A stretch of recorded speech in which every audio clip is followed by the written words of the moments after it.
This episode is brought to you by the Pelora Group. Welcome back to Winning Through Culture. I'm Tim Flanagan. And I'm Amanda Kramer. When culture's not a priority, people aren't a priority. Having an intentional focus helps you as a leader remain impactful and relevant as you move your business forward. Welcome to Winning Through Culture. Well, welcome back to another episode of Winning Through Culture. I'm excited to be here today with my co-host, Amanda Kramer, and our guest, Michael Reddington. Welcome, Michael. Thank you very much for having me. I appreciate both of you sharing your time today. Wow, we appreciate you sharing your time. So Michael is the president of a company by the name of, I love the name of this company, Inquivasive. And the work that Michael does is focused his background is as a certified forensic interviewer. He has written a book, which we're going to talk about today, called The Disciplined Listening Method. Michael, you have spoken all over the country, all over the world for that matter. You've done 1,500 workshops, impacted over 15,000 people from 50 countries. So you have a fascinating background, which I'm going to let you share a little bit more about. But we're just super excited to have you here today, talk about communication skills, blending your forensic background, interviewing skills, and cognitive psychology into effective business communication. So I think those that listen to this are going to walk away with some really impactful and useful tools and techniques to be more effective in their communication and be better listeners. So thank you again. Oh, my pleasure. Thank you. Yeah.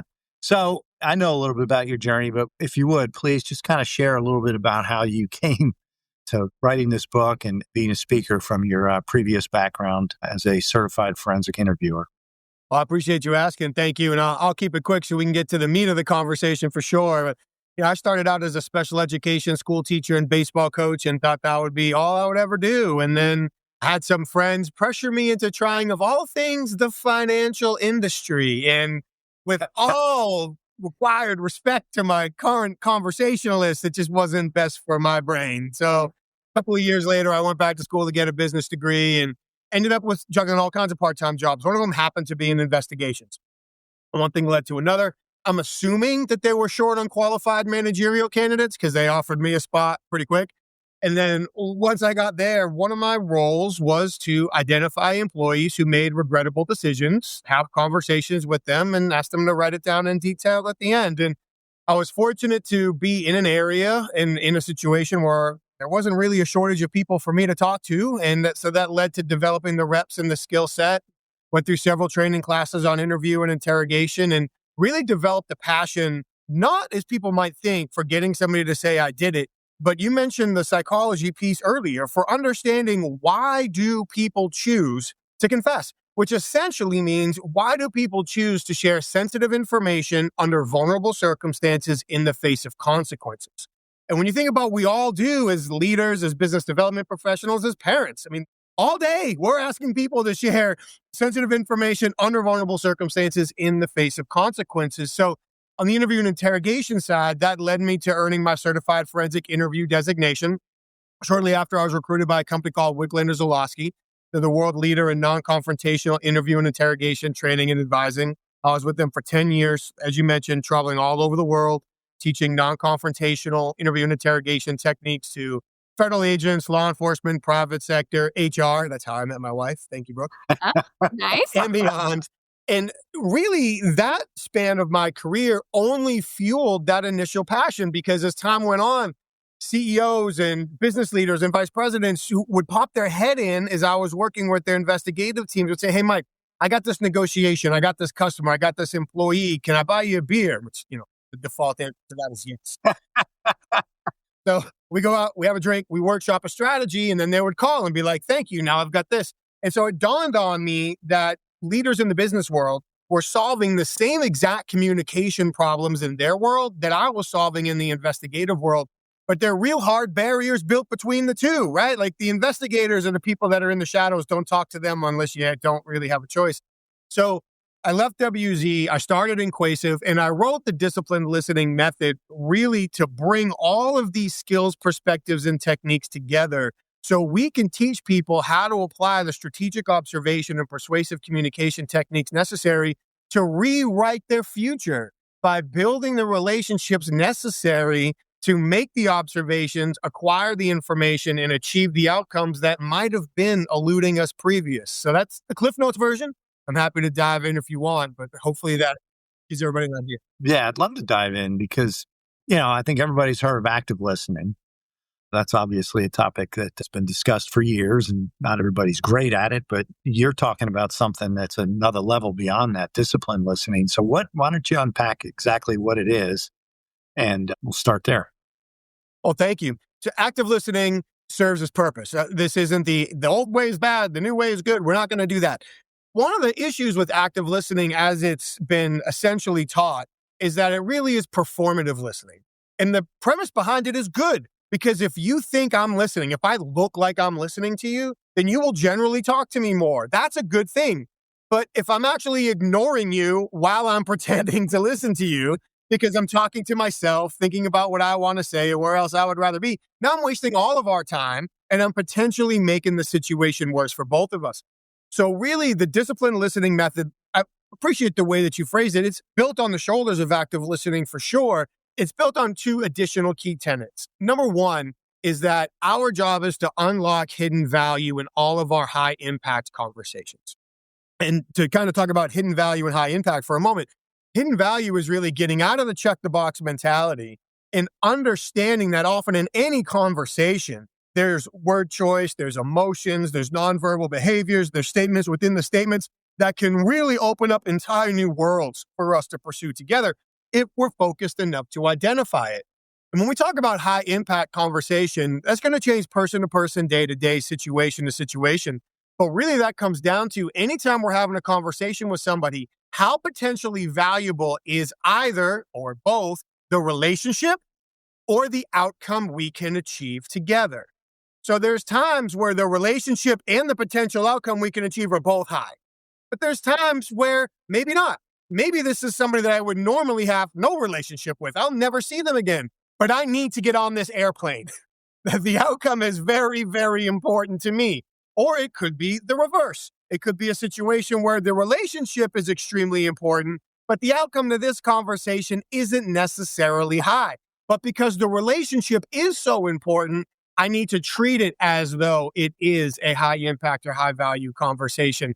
So with that in mind, it really is, how do we connect with people at a greater level by raising our situational awareness, often exercising patience, which I know people usually get super happy to talk about, to understand what are they really thinking and feeling at any moment in time, and how do we connect with them in a way to generate the relationships and outcomes we're capable of.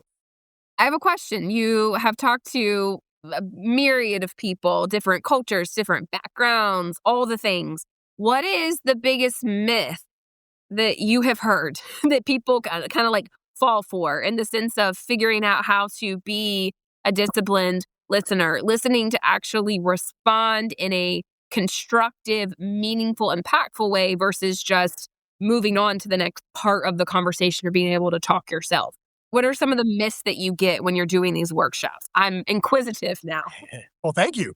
Yeah, those are all great questions. So on the myths, the first couple that jump out are generally deception related, because those are so misleading that we jump to thinking that somebody is either lying or they're defensive or they're closed off, and it couldn't be the case at all. So the two biggest ones we'll jump on real quick are first, crossed arms. How many of us have been taught that when someone crosses their arms, it means they're defensive? Until they're cold. I know. I do it all the time.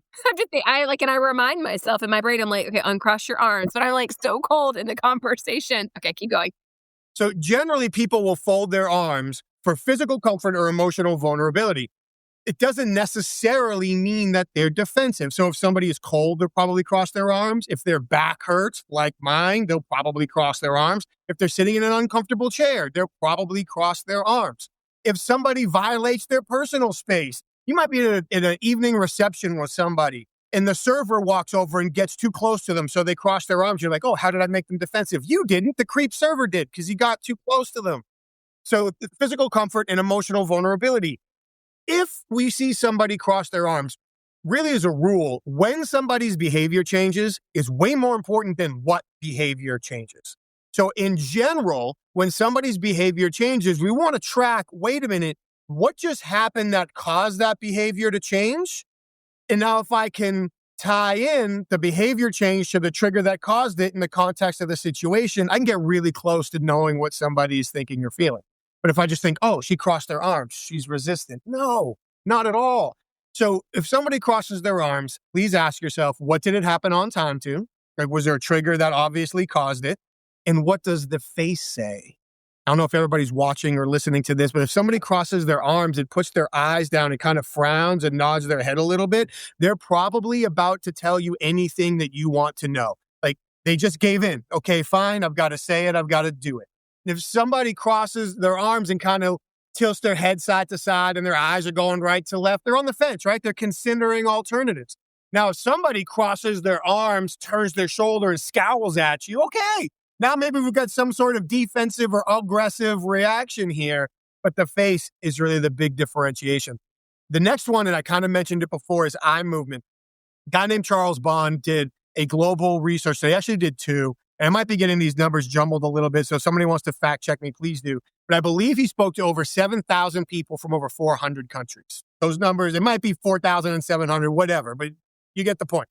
A lot of people. He's thorough. I think he's pretty covered. Yeah, thorough, very thorough. And they found that globally, the single biggest myth associated with truth and deception is eye contact. The science community is clear. There is no link whatsoever between gaze aversion, broken eye contact, and truth or dishonesty. There's also no link whatsoever between whether people look to the right or left and whether or not they're honest or dishonest. It just doesn't exist. Interesting. From the general broken eye contact standpoint, most of us will maintain eye contact within our personality and our cultural norms when we are stress-free.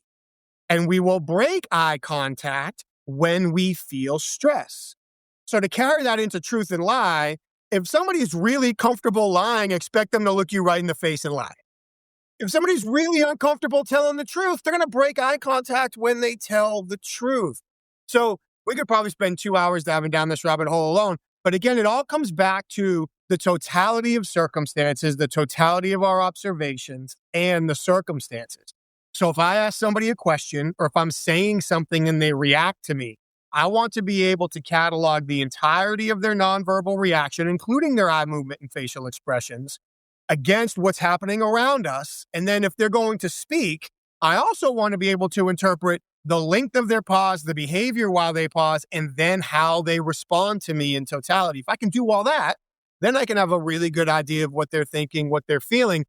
But again, that comes down to, as you mentioned before, Tim, that more of a disciplined listening approach, not an active listening approach, because I have to be situationally aware. I have to quiet my mind. And instead of trying to fit someone to an assumption or a prediction, I have to allow everything to unfold in front of me and tie it into ways to achieve a greater goal. So 10 minutes later, Amanda, I hope I answered your question. You did. You absolutely did. And you could take 10 minutes, however long you need to. It's totally fine. I find it fascinating because oftentimes, like you said, when you're coming up in traditional settings, you're told, right, if somebody crosses their arms, it means this. If they break eye contact, it means this. But I think your point of saying that it's the totality, the trigger, the situation, what that end result that you're looking for, you have to take all of that into consideration. And that is a skill. That is something that you do have to consistently step into, be comfortable in being uncomfortable if you're not quite familiar with it. And then being vulnerable enough to also know that somebody's doing that to you too. Like it is a two-way communication. Otherwise, you're just talking to yourself, which some people do, which is great. I do it all the time. It's only embarrassing when someone catches me. Right. Well, I personally enjoy the response. You know, I had an interesting conversation recently where there was a whole study done. I'm not going to quote the numbers because I'll get them wrong, but there was a whole study done on how many individuals like hear a voice in their head, like when they are in dialogue with themselves, like they can hear themselves talking, or do they hear a different voice, or is there nothing at all? And it was just really interesting, right? So making sure that you're expressing that outwardly, I think, is important. So you don't have to sit in that space too long. Cool. All right. That was all I wanted to share on that part. But I think the other part that it was fascinating when you and I initially connected was And you mentioned this a little bit about they are in potentially stressful or high stress situations going, especially when it comes to topics or venues that are just not as comfortable for individuals. They will go to a place of, I'm going to even go to the sense of like fear, right? Like, okay, I'm trepidatious about what this conversation is.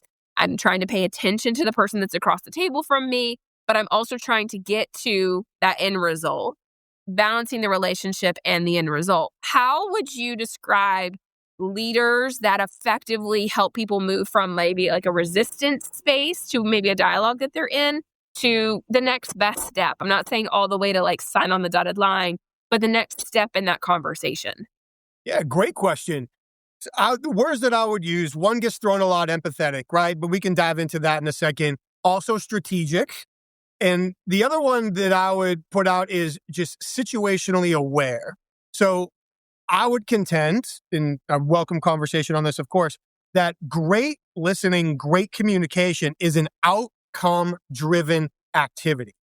If we go into any interaction and we focus on what are the long-term strategic outcomes that this conversation, this relationship can lead us towards, now we're more likely to be patient, to be aware, to be strategic, to navigate the emotional ups and downs as we go through a conversation. But if we go into any interaction focusing on our near-term predictions, forgive me for these, Amanda's not going to listen. Tim's not going to sign off on this. There's going to be too much pushback. They're not going to see the greater good. I can't believe I have to have this conversation. Again, I've talked to Tim about this 5 times already. If I go in focused on those tactical short-term predictions, now I'm likely, whether I realize it or not, going to be trapped in that confirmation bias of looking to pick up on something that says, yeah, I'm right. So now I can punch out of this conversation because it's a waste of my time. So the best leaders who are going to work through the natural resistance towards, maybe like you said, not signing on the dotted line, but getting us down the track in a meaningful way, are the ones that are going to have the right outcomes in mind, not just short-term, but long-term, be able to execute a strategy on that, stay patient, and be situationally aware. So understand that as a leader, congratulations on your promotion. The more you get promoted, the less anyone's going to want to be honest with you. That's just a fact of life. So if I can understand that going in, my employee might not want to be honest with me right away. Okay, my customer or prospect might not want to be honest with me right away. Okay, even a client I already have. Okay, you mentioned fear. The number one fear that will stop most adults from opening up in these moments of vulnerability is embarrassment. So if I can be aware enough to understand that just by me walking in the room, somebody might be embarrassed, afraid, worried. How do I start turning down the temperature? How do I navigate the conversation?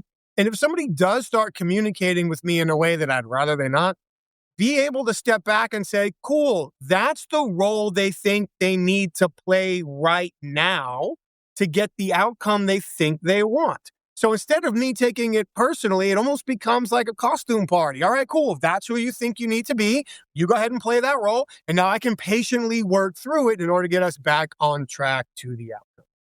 So I think this has an interesting application, and we talk about, on the podcast, it's really industry agnostic. We're talking about just being a good leader, being a business owner, being an entrepreneur. But I think diving a little bit into the financial services space for a minute, because you mentioned like a prospect, or you walk into the room and you can tell like they're just at a place of uncomfortability. Would you be as kind to share an example of how someone that might sit in a financial situation, because money tends to be a very vulnerable conversation. I'll use that word for some people. Some people are like, let me share everything. And then some people are like, oh my gosh, no, that's like the most personal, sensitive thing you could have ever asked me about. How would you go about advising a financial advisor to use a technique like this in a client conversation where you can in the totality understand that they might be vulnerable and sensitive about the topic, but you really need to get to that next best step? Yeah, for sure. I'm going to take half a step back and then I'm going to come right back to it. I promise. So when we talk about, to get back to Tim's question at the very beginning as well, people who are, and this actually wraps into your question previously about leaders, generally the people that struggle the most to listen in the business sense can be categorized as senior leaders and technical experts. Because as senior leaders and technical experts, you've been there, you've done that. You have the education, the experience, people rely on you. You're accountable. So if you're going to listen to somebody, if you're going to roll the dice, you may as well roll the dice on something you think instead of somebody else, just in case this goes bad. So now if we get into any position with somebody who in many cases is both a senior leader and a technical expert, it's important when we go in to have a conversation with somebody that's not at that level of expertise or comfortability, that there's some real risks that we start to run into. It's very easy for me to speak in a way that accidentally offends or loses them without me realizing it. Because I might speak faster. I might use acronyms. I might skip over things that create questions for somebody else, but are just like tying their shoes for me because I do this all the time. I might not slow down to answer questions, or if somebody else makes a comment, I might not have control of my facial expressions or nonverbal reactions. So I might embarrass somebody based on a reaction that I don't even realize I gave. So to get back to the money conversation specifically for advisors, it's really about going in and understanding that for all intents and purposes, even if they're already a client or if they're already with somebody else and we figure, okay, they should know how this goes, they should want to talk to me. For all intents and purposes, your customers have been Mirandized. They know they have the right to remain silent because anything they say will be used against them at your very first opportunity. So they should want to hold back. That's cool. That's how the game is played.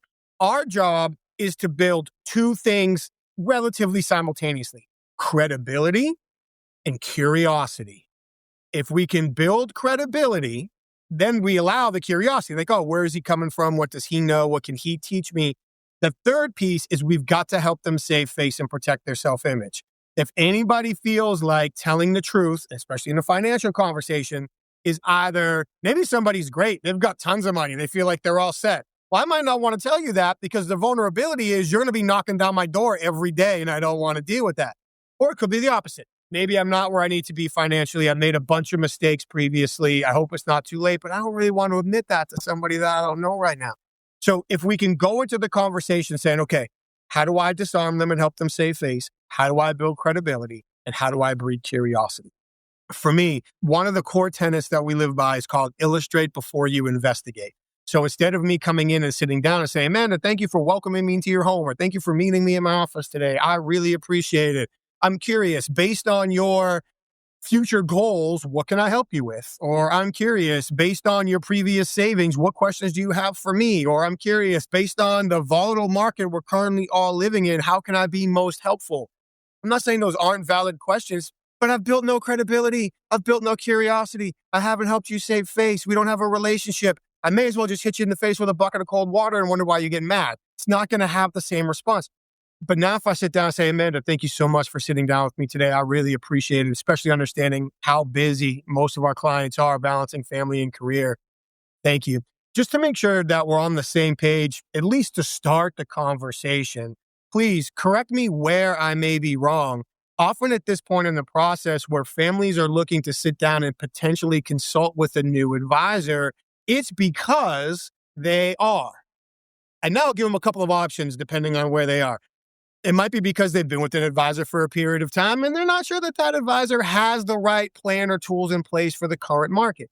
Maybe it's something shifted in their lives and now their investing or retirement goals has changed. Sometimes it's because they realize that maybe as a family, they probably didn't prepare as well as they thought they did. And when they check up at the clock, they want to make sure they recover as much time as they can. I'm curious, how does that line up with your experience coming into this conversation? So now what I've done in, 90 seconds, establish credibility. It's not my first rodeo. I've been here before. I help them save face by talking about why other people similar to them have come to me. So you're not the first one to have these conversations. We've heard it before. And then I've built some curiosity. Well, if he does have this experience and he has had these conversations, it must be okay. Where can we go? So really looking to disarm them up front, and I'll put my geek on a leash real quick, but also violate their expectations. If they're consulting with other advisors, they're probably walking into a lot of very similar sounding conversations right away. So tell me about your goals. Tell me about your investment history. Tell me what you'd like to achieve. Tell me where you're at. No. If everybody else is hitting them with questions right off the bat, let's throttle back. Let's come with this influential introduction, build our credibility, turn the keys of the conversation over to them, and lead them to where we want, allow them to lead us, to where we want to be, as opposed to trying to force them. It's a lot. I mean, it's a lot to unpack. All those things are wonderful, right? And this is like the questions that you're leading with make a huge difference in how you are building trust initially, right? So like an entryway to have that more candid conversation and help them step into this space with you. So kind of be in their world. I'm going to make a parenting reference here, but I have a toddler and I've read all the books. You go down the rabbit hole depending on what stage of life you're in. And I think one of the most helpful pieces of information that I've gotten is, so when you're in play with your child, like they make the rules. Step into their environment, their world. That is their space where they have the decision-making authority and they feel that from you. Now, it's still your job to nurture them and to make sure they eat and to do all the other things where you're providing boundaries and rules and all the things that, ultimately make up life. But you need to take that moment to step into their world specifically and play and allowing them to have that. It's the same concept of stepping into, in this client advisor scenario, of stepping into the client's world, allowing yourself to be immersed in that and to be part of it and to be curious in that with them, which I just think is really cool.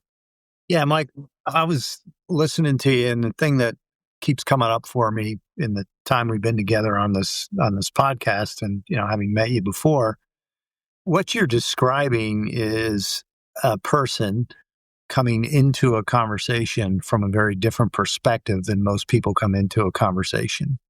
Using the analogy you gave of the financial advisor there, a lot of advisors are coming into that conversation trying to figure out, how do they get the person to a certain spot, or get them to say a certain thing, or get them to move to action with them.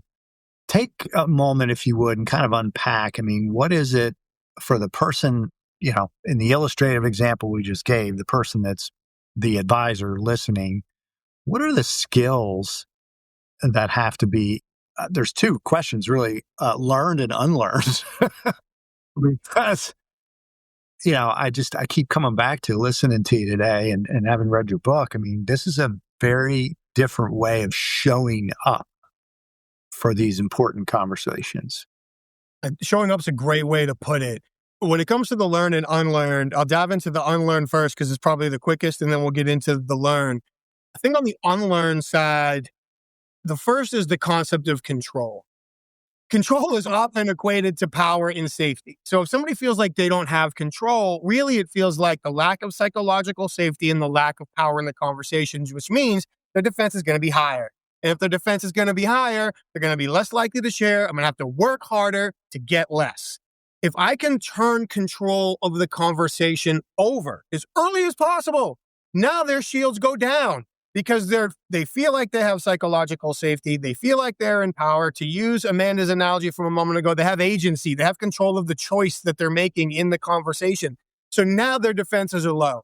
And when their defenses are low, I can work a lot less hard to get a lot more during the conversation. So that traditional aspect of control, I think, is one. And the second, I believe, is around the concept of asking questions. And we could probably spend an hour alone unpacking this. But questions can be perceived as invitations or attacks. And really, we have to earn the right to ask questions.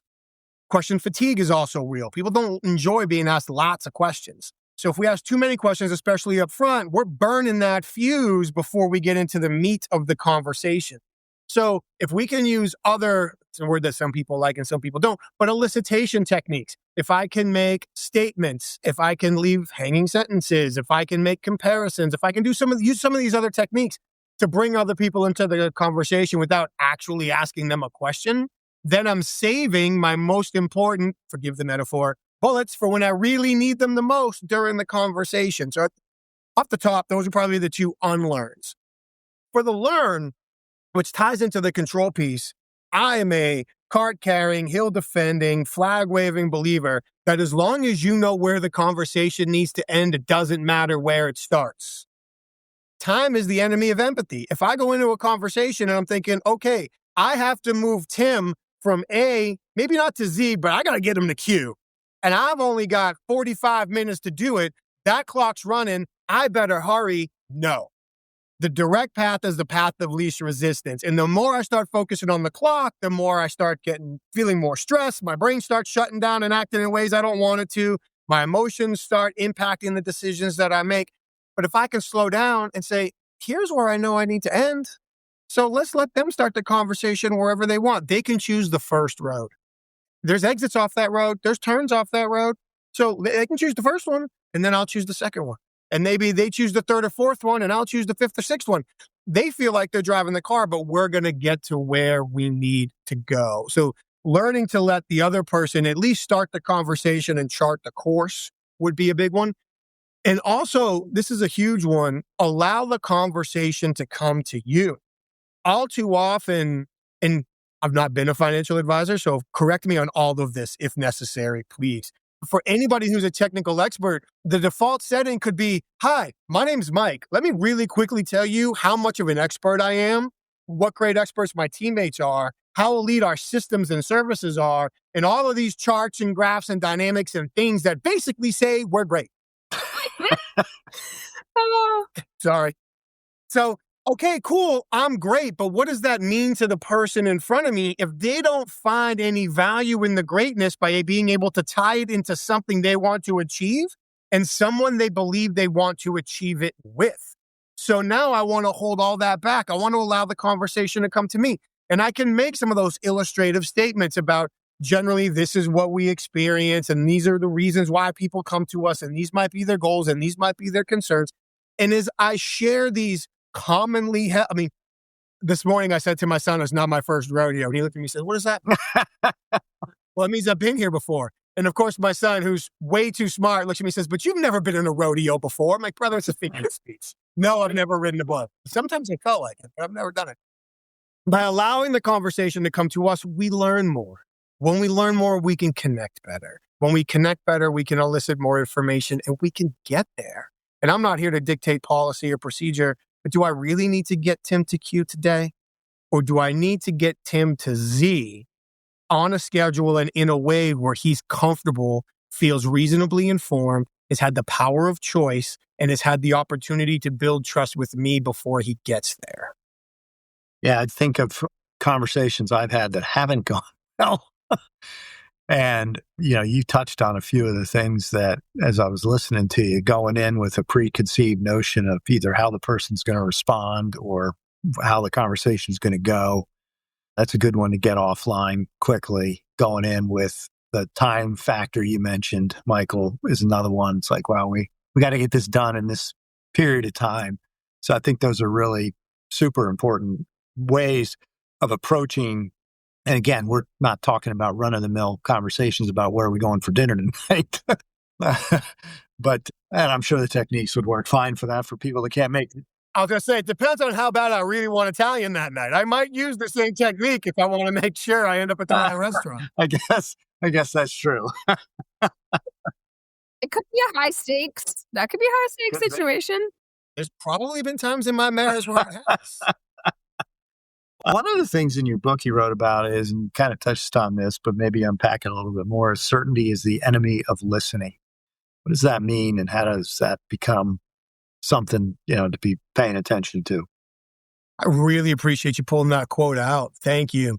If we believe we know if we're confident we know how the movie ends, then I've got no reason to watch the rest of the movie. So now I believe I'm certain as to what you're going to say next or what your decision will be or what you will do.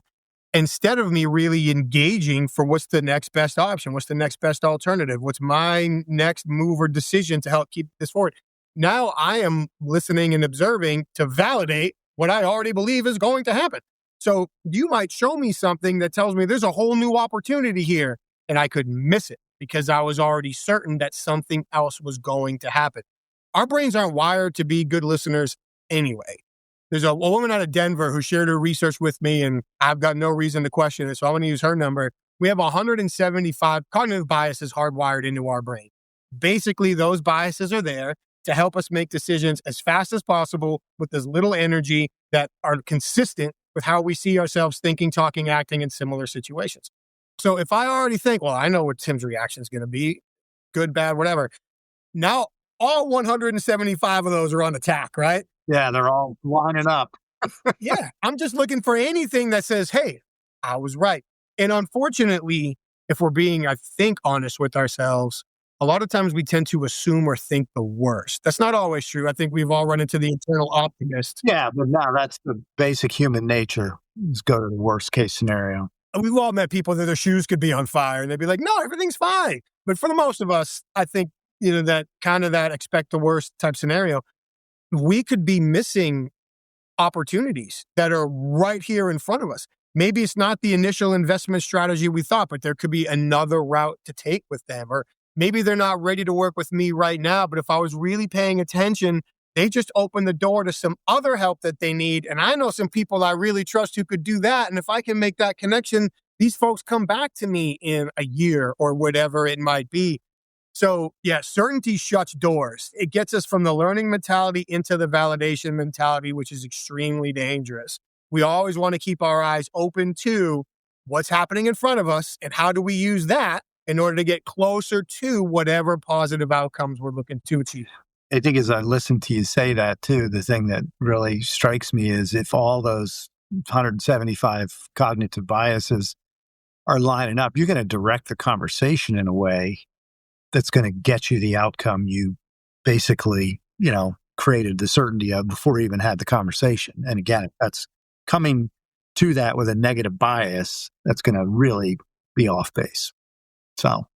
You mentioned something earlier about, and it was kind of you and Tim having a dialogue there of like the conversation. We've all stepped into one where it didn't go the way we had hoped in the sense of getting that positive outcome or that best next step. What advice would you give to a leader, a business owner who's found themselves in that situation and needs to go and revisit that conversation with that person? How do you approach that? How would you start to, again, you're trying to build trust, you're trying to be curious. How do you go back and say, I need to revisit that dialogue with you, da-da-da-da-da? How would you advise? That's an important question. Some of it's going to be very contextually driven. I mean, I'm not shying away from the question, but just kind of throw that out there as a blanket. I'm going to answer your question specifically in just a second, I promise. There's a rule if somebody comes to me and says, Mike, how do I talk to person X about objective Y? I'm going to ask them 3 questions right away. What are your goals? Who do you have to talk to? And then who are the people you have to speak with? And then what's the context of the situation? And then based on that, we can start putting our strategy together. And depending on how deep we're going to get, I'm going to come back with 4 other questions. Well, why shouldn't they say or do the thing you want them to? Why haven't they done it already? What do they need to experience from you before they do? And then what's your goal and how are we sure everything we're going to say and do helps our goal? So we're going to go through at least one, if not both of those question sets in order to help arrive at the strategy to finally answer the question that I promise you I wasn't avoiding. A lot of times going into those conversations, it's own it, put it on us first and do it in a sincere and genuine way. Put it on us and frame it around the outcome. If we accidentally frame it as, Amanda, in our last conversation, I don't really think you interpreted what I was saying as the way that I meant it. And I want to make sure I came back and cleared up. So your interpretation was, I just made this about you. If we have a great relationship, that might be, maybe you weren't paying attention that day. But if we don't have a good relationship, did you just tell me I'm stupid? Like now we might have a problem. So instead, I want to come back in and say, hey, Amanda, I appreciate you sharing a couple extra minutes with me. Thank you. I know we talked yesterday, and anytime we get a project that's this important with customers that are this demanding, there's lots of emotions that are running as we juggle all of our other responsibilities. So considering the value of getting this project right, I really just wanted to come back, sit down with you and say, there were probably things that I didn't say perfectly. And there might have been some things that I heard that I didn't interpret them correctly. So what I would like to do is take a step back and start fresh and just say, in light of where we are right now on this project and where we need to be, only looking forward from here. And now I can ask whatever that first question is. But I frame it around the outcome first. I put it on me. And then by saying something like, considering where we are, where we need to be and looking forward, I'm trying to set expectations that blame has never solved the problem. So if your response is, well, Sally didn't do this and Joey didn't do that and the customer said this and if this didn't happen and we didn't get that on time, okay, those might all be true, but I don't have a time machine. So let's focus on here forward as we talk about where we need to go. Very good point. I know that, we've all stepped into those conversations and sometimes you have to revisit them and you don't know the best entry to do that. So I think that's really valuable. Okay, rapid fire. Here we go. What is one phrase that you wish every leader would eliminate from their vocabulary? Just one. Just one. You're like, wait, how many can I? Yeah, I'm going to squeeze a couple in real quick. Come in, sit down, shut the door. Stop saying that. All it does is scare the hell out of people. It doesn't help. I give you permission. I need you to do what you need to do for me. I could probably keep rambling, but I'll stop there because you said one and I already broke your rule. So It's totally okay. All right. What's one behavior that makes somebody instantly more trustworthy?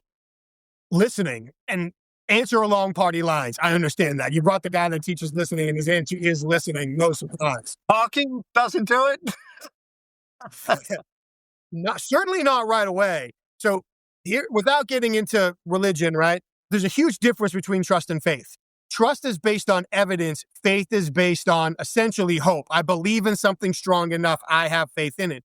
So if I want to get somebody to trust me, I need to give them evidence that I'm trustworthy.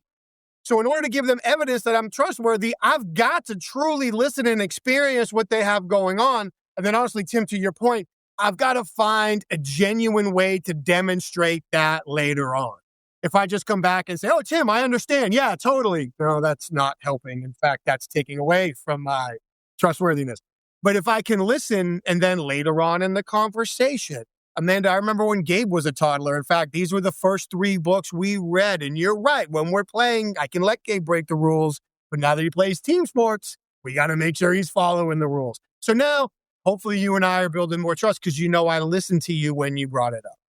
Yeah, that's awesome.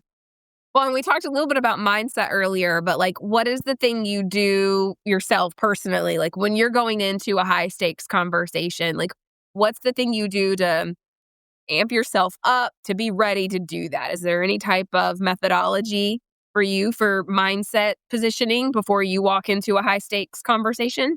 Yeah, I don't know that getting in my brain is any place that anybody wants to be. God. Honestly, for me, as silly as this sounds, this was true. I got to make sure I've got a full belly. I've got blood sugar issues. So if I'm in the middle of an important conversation and I start to get hungry and my blood sugar drops, I become a Snickers commercial, if anybody remembers those. So I want to make sure, as silly as this sounds, I want to make sure that even before I walk in, I eat a protein bar. I eat, what do they have, those chomps, like beef, healthy beef sticks or whatever. I got to eat something that's going to give me some protein and some energy before I go in. I don't ever want to go in on an empty stomach. So that's one. Depending on where I am in the day, I might listen to a little bit of music to try to put me in a certain mood if I have that. But I think most importantly, I try to clear my mind, like just take a deep breath, and I try to focus on the outcome. Often when we get into a conversation and we say or do something we'd like to have back, it's because our emotions in that moment trumped the value of the outcome. This emotion right now is way more important to me than achieving the outcome is. So I react to the emotion instead of staying in place and focusing on the outcome. So if I can remind myself of the outcome before I go in, then I'm more likely to stay where I need to be. I guess I'll add one more, depending on the conversation. The only thing I really want to rehearse is my opener, because I feel like a good opener to a conversation sets everything else in play. I don't have to worry about planning every little thing, but if I've got a good opener, I execute that. Now I feel good. My opener was done. It seemed to work. We're in the right direction. I can relax and I can engage. So full belly, maybe some music, depending, but deep breath, know the outcome. And if I'm going to rehearse anything, it's going to be the opener. Yeah. It's interesting when you said that, when you started with, having a full belly, like from a hunger cue standpoint. We actually had an advisor, and I appreciated this. He would say, and I know a lot of people use it, it's in other variations, but halt, right? So are you hungry? Are you angry? Are you lonely? Are you tired? Like if you're in any of those states, like do not do whatever the high stakes thing you're about to do. If any of those things are true, and when you said that initially, making sure you had a full belly, it just it kind of recalled that for me, which is something cool. So no, thank you for sharing. I appreciate it. Yeah, it has been great. There's so many things that I know I'm taking away from this. And I think the idea, the outcome in and of itself is a bit of a process to stay focused on that outcome, because obviously there's a process behind the work you do. Yeah, we're going to put some information in the show notes about how people get in touch with you, either through social media or your website, michaelreddington.com. Certainly for anybody listening to the podcast, give us some feedback, rate the show, and share the episode. It's really, we're doing a bit of a themed series here on communication, recognizing the importance of quality communication and creating great cultures inside of businesses and great relationships. So we're really appreciative of you today to be sharing your insights and your expertise and your wisdom with us to share with all the people that subscribe to this podcast. So thank you. Well, thank you both for having me. I really enjoyed the conversation. I appreciate you actually reading the book and having great questions. Thank you so much. I really enjoyed it, and I'd be happy to continue the conversation anytime you want. Thanks for joining us for another episode of Winning Through Culture. Until next time, stay intentional, be impactful, Because your culture matters.